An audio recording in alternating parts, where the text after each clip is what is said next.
મને કોઈ એમ પૂછે કે સમજદાર માણસ એટલે તમારી દ્રષ્ટિએ કોણ, તો હું એવું કહીશ કે જે માણસને તમે ખાલી એક ઘઉંનો લોટ આપો અને પાણી આપો, એની પાસે કોઈ શાક ન હોય કે બીજી કોઈ વસ્તુ ન હોય, એક જ સામગ્રી આપો અને એક સામગ્રીમાંથી જે માણસ સ્વાદિષ્ટ વાનગી બનાવી શકે અને જમી શકે ને, એ વ્યક્તિ સમજદાર માણસ. કેમ કે એને જીવનનું રહસ્ય સમજી લીધું છે. કેમ કે જીવન આવું છે, તમને બધું 56 ભોગ નથી પીરસતું.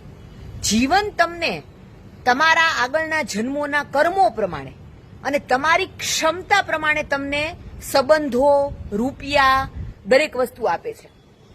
આપણને તો બધાને મોટો રાજમહેલ જોઈએ, 50 પ્રકારના પકવાન જોઈએ, ઇવન લગ્ન જીવનમાં કે પ્રેમ સંબંધમાં પણ સામેની વ્યક્તિ 100% સંપૂર્ણ જોઈએ, પણ કોઈને મળવાનું નથી. બરાબર છે?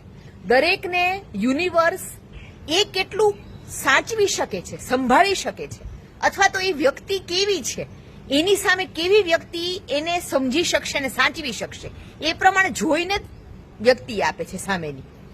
તો જ્યાં છો, જેટલું મળ્યું છે એને તમે કેવી રીતે પ્રેમથી સાચવીને એમાંથી આનંદ કેવી રીતે મેળવી શકો ને, તો જ તમે સમજદાર.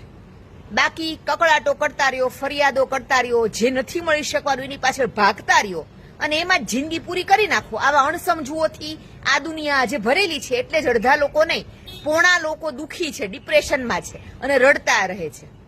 તો આપણે જો હસતા રહેવું હોય ને, તો આ ભાગવાનું પહેલા તો બંધ કરવું પડે કે મને જે મળ્યું છે ને મારી લાયકાત પ્રમાણે જ ભગવાન આપ્યું છે, આ સ્વીકારી લેવું પડે. અને પછી જે મળ્યું છે, જ્યાં છો ત્યાં કેવી રીતે આનંદથી મોજમાં રહેવું એ શીખી જવું પડે, તો જ જીવનમાં સુખ મળે. બાકી રડતા રહ્યો આખી જિંદગી, એનો અંત જ નહીં આવે. બરાબર ને? એટલે રડવું કે હસવું તમારે નક્કી કરવાનું.